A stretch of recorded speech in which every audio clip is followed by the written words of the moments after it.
Hello and welcome back to another GiantSlayer TFT Synergies Tier List video. Today our analysts will be ranking each synergy from S all the way down to the C tier for patch 11.11. We'll be breaking down each tier of synergies and delving into what makes those traits useful in the current meta. The meta favors rerolling and having a strong early game, so keep that in mind for your games. With all that said, let's go ahead and get started. But before we begin, please don't forget to click the links in our description. Give your support to everyone who helped make this video happen. We host many TFT tournaments with plenty of exciting content to come. Be sure to also follow our GiantSlayer TFT social media pages. Alright, let's get back to the video. Starting off our tier list, we have the synergies in the S tier, which consists of Draconic, Hellion, Brawler, Cavalier, and Assassin. These synergies are all about snowballing the early and mid-game stages of the game. At the top of S tier, we have Draconic. Draconic is by far the best synergy for snowballing, as having it active on 2-1 is almost a guaranteed top 4 right then and there. There's a few reasons for this, the main being that we're in a reroll meta, which makes rolling for set 3 worthwhile. And since he's a Draconic, you can easily 3-star him without even investing that much gold. They also increase the odds of being given champions over gold in early loot drops, which means hitting Draconic on 2-1 is going to happen more often than it did in previous patches. The downside is that you may end up contesting Draconic with 1 or 2 other players, so hitting set 3 may be slightly difficult depending on your luck. Despite that, Draconic spikes extremely hard in stage 3 and 4 thanks to a Brawler frontline, 3 upgraded champions, and being able to hit an early 3-star set. That makes the rest of the game a breeze to play. Funny enough, Hellions aren't being used for rerolling even though they were designed to be. Instead, the goal with early Hellions is to use 5 Hellion, Ziggs, and Cannon to catapult you to level 8 during stage 4. With such a strong early and mid game, it gives players an opportunity to transition late game into whatever they hit, though that often ends up being either Invoker with Teemo or something like Heimerdinger. With a meta that heavily favors a strong early game, it's no surprise to see Brawlers are doing well. Brawlers come online early into the game and stick around long enough for players to smoothly transition into the mid and late game. All the champions are useful, with Nunu being slightly overtuned as a 3 cost.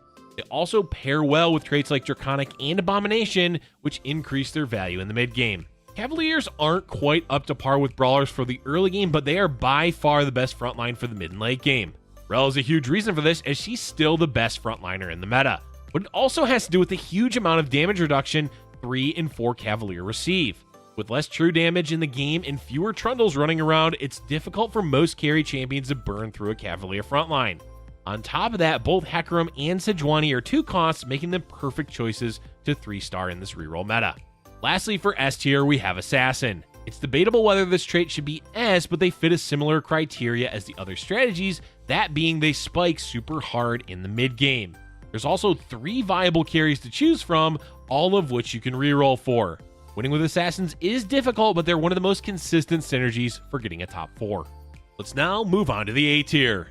This tier consists of Invoker, Abomination, Cruel, Revenant, Mystic, Eternal, Caretaker, Dawnbringer, and Ironclad. These are synergies that do well in the mid and late game and are often part of endgame compositions. At the top of the A tier is Invoker. Invoker is really a useful splash trait that also has 2 carries with Teemo and Karma.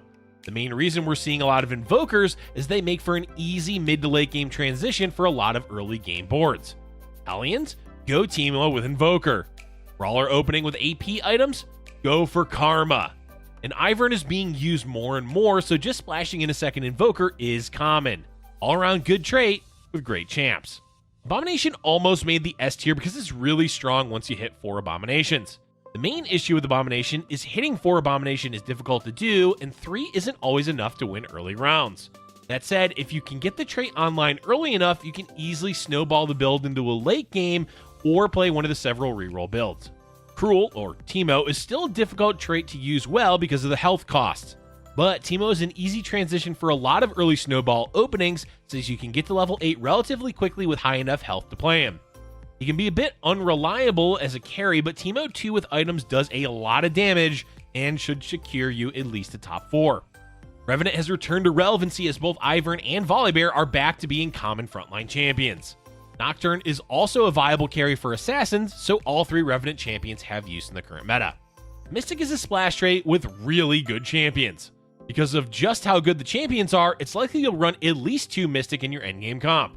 In addition to that, the meta is leaning towards magic damage, so having 2 or more Mystic is useful. Right behind Mystic is Eternal, meaning Kindred. Kindred isn't the best Mystic, but is certainly impactful once you 2-star them, as their ability can win you late game fights. Wolf is kind of whatever, but does heal Kindred, so it's at least useful in that regard. Caretaker or Heimerdinger is not that great of a champion because his mana pool is so high. But being a 5-cost champion and the meta favoring magic damage, Heimer is a common champion to pivot into once you hit the late game.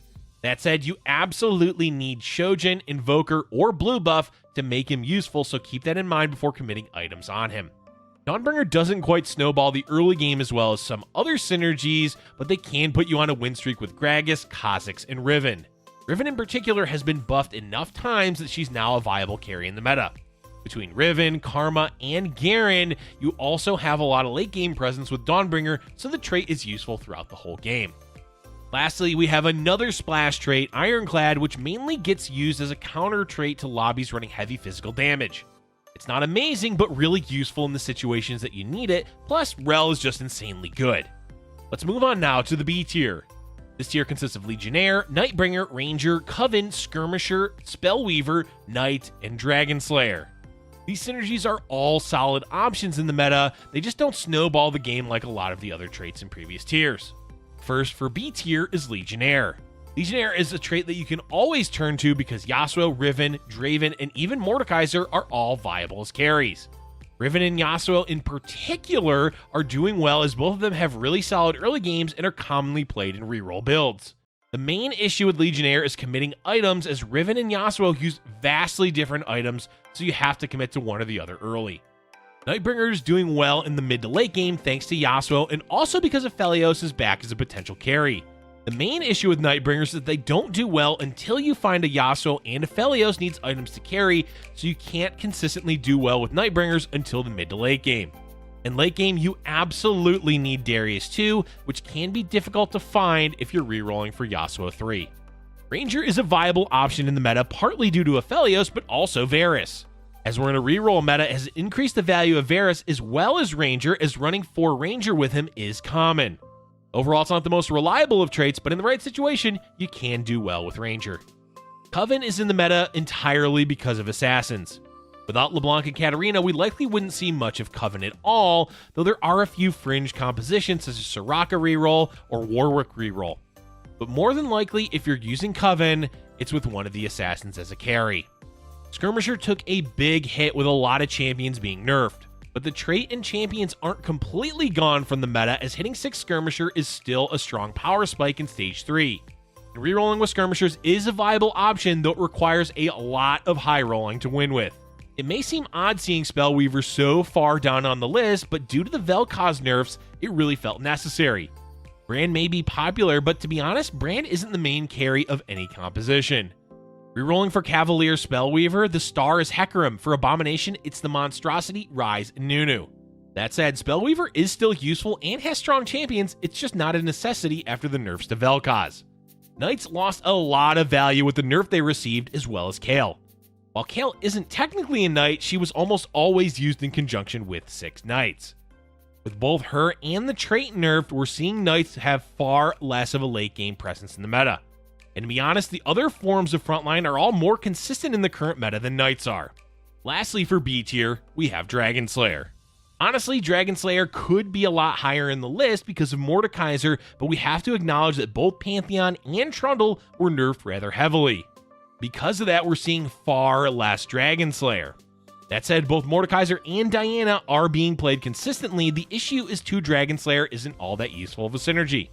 Alright, let's move on to our last tier, the C tier. This tier consists of God King, Forgotten, Redeemed, Renewer, and Verdant. Most of these synergies are played because of their champions, while the traits themselves are really not all that useful. Up first is God King. Both Garen and Darius are useful late game champions because of their other tags and having a shredding effect baseline in their ability. Garen did lose some value, but he's still necessary for late game AP compositions, while Darius got significant buffs that helped bring him up to relevance. But God King is not really a synergy, to be honest. All it does is provide 20% extra damage against specific traits, so the damage increase isn't even active all the time. and 20% isn't a significant enough increase, especially considering it's a synergy with only 2 champions that are both 5 costs. The bottom line is that they could remove God King completely from both Darius and Garen, and they'd keep their current power level. Next in the C tier is Forgotten. Forgotten has had a lot of ups and downs so far in Set 5. Unfortunately, it's on a downswing in the current meta after Draven was nerfed, Viego fell off slightly with Skirmisher nerfs, and the other Forgotten units don't really need the trait to do well. The crux of the issue with Forgotten is that 3 Forgotten doesn't provide enough to be important, while committing to 6 is difficult without fully going all in on it. That said, Forgotten has a lot of top tier champions like Hecarim, Ryze, and Katarina. Draven, while weaker than in previous patches, is still playable as a carry, and Viego has presence late game, just in a diminished form. So it's not like Forgotten is completely useless, it's more that the trait just isn't all that useful. Redeemed is struggling as both Kayle and Vel'Koz were nerfed in 11-11. That and the fact that playing 6 Redeemed is a weaker frontline than traits like Cavalier or Knight. The issue with Redeemed is you want your Redeemed champions to die to buff the carry, but that requires the frontline to die. This means that fights end up a bit quicker, which both Kayle and Vel'Koz do not want, as they both do better the longer the round goes. Varus is the only Redeemed where a quick fight is fine, but he's used in different compositions that don't rely on Redeemed. All in all, Redeemed is another trait with good champions, but the effect of the trait doesn't provide enough. Renewer has the same issue as the previous synergies, that it has strong champions but a weak trait effect. In the case of Renewer, the only relevant champions are Ivern, Soraka, and Heimerdinger. Having Heimer and Ivern together isn't all that uncommon, so a lot of endgame compositions have 2 Renewer, but let's be honest, the 3% healing isn't going to be that noticeable. Until Lissandra and Vladimir are viable again in the meta, it's unlikely that Renewer is going to matter very much at all in the meta. And the last trait on the tier list is Verdant. At this point, we should all know that Verdant, well, isn't a good trait. It's awkward to fit in most compositions and doesn't provide enough to be worth adding in. Sure, 3 Verdant is a decent CC immunity buff, but again, it's already awkward to fit in 2 Verdant, let alone 3. The synergy needs some serious changes before it becomes viable in the meta. That's all we have for today's tier list video. With the meta favoring rerolling, the top synergies are all about snowballing the early and mid game. Having a stable economy and high health will net you a better placement at the end of the game, so be sure to focus on those parts of your game.